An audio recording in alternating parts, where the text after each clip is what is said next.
এদিকে ভূগর্ভস্থ প্রাকৃতিক গ্যাস দিন দিন কমে যাওয়ার সময়ে নোয়াখালীতে আরও একটি নতুন গ্যাস কূপ খনন কাজ শুরু করেছে বাপেক্স।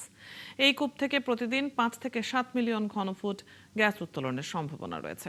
এলাকাবাসী জানান, নতুন কূপ থেকে সরকারিভাবে গ্যাস নেয়ার পাশাপাশি জেলায় বিভিন্ন বাসাবাড়িতে গ্যাস সংযোগ দেওয়ার দাবি তুলেছেন তারা। মিজানুর রহমানের তথ্য ও জয় ভূঁইয়ার ছবিতে প্রতিবেদন।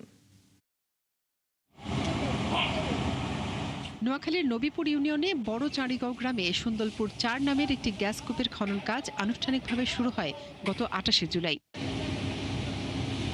প্রাথমিক মূল্যায়নে এই কূপ থেকে প্রতিদিন 5 থেকে 7 মিলিয়ন ঘনফুট গ্যাস উত্তোলনের সম্ভাবনার কথা বলছেন বাপেক্সের কর্মকর্তারা। তারা আরও জানান, কূপটির গভীরতা প্রায় 1600 মিটার। এর মধ্যে প্রায় 1361 মিটার গভীরে সম্ভাব্য গ্যাসের স্তর রয়েছে বলে ধারণা করা হচ্ছে। আগামী 2.5 মাসের মধ্যে কূপটি খননের চূড়ান্ত ফলাফল জানা যাবে।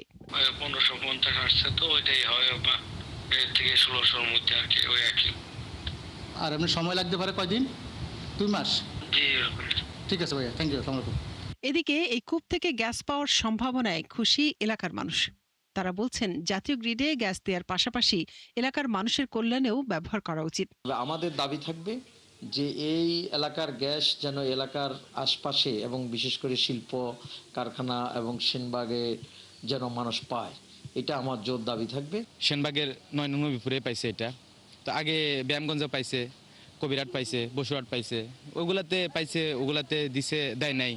তো এখন আমরাও পাই নাই। এখন আমাদের সবারই এক নৈতিকতা, একটা দায়িত্ব আর কি, এটা যে আগে আমাদেরকে গ্যাসটা দেওয়ার। জায়গা সম্পদ ক্ষয় হওয়ার পরও আমরা এলাকার দাবি আমাদের গ্যাস যেন আমরা এলাকাবাসী পাই, এই আমাদের সরকারের কাছে আমাদের জোর দাবি। সারা দেশে শহর অঞ্চলগুলো এবং যেন পাশাপাশি আমাদের গ্রামে প্রত্যেকটা বাড়িতে অঞ্চলের জন্য গ্যাসের ব্যবস্থা করা হয়, সেটার দাবি আমরা সরকারের জোর দাবি জানাচ্ছি। নোয়াখালীতে এর আগে সুন্দরপুর ও বেগমগঞ্জ গ্যাস কূপ থেকে উত্তোলিত গ্যাস জাতীয় গ্রিড ও স্থানীয় লাইনে সরবরাহ করা হচ্ছে। মনিরা কাজরি, ৭১।